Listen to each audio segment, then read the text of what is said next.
बोल के प्रोग्राम तज्जिया में ऐलान। पार्लिमान के मुश्तरका इजलास के हवाले से उनका कहना था कि किसी गैर आइनी इकदाम को कबूल नहीं करेंगे। इलेक्शन को मुलतवी करना तौहीन अदालत होगा।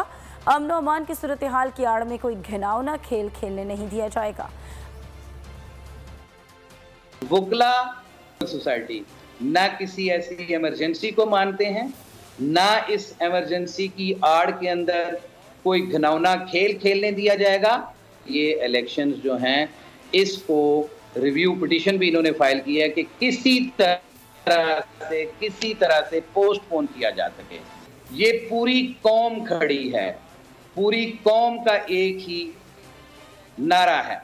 वो नारा ये है कि मुल्क में आइन और कानून की पासदारी होगी, अदालतों के अहकामात पर मन्नोअन अमल किया जाएगा और किसी ऐसे एडवेंचर का ना मुल्क मुतहम्मल है ना ये कौम मुतहम्मल है कि आइन और कानून की बालादस्ती के लिए इन फैसलों पर अमल दरामद किया जाए। तो पार्लियामेंट का मुश्तरका इजलास कल होगा पाकिस्तान तहरीक इंसाफ के खिलाफ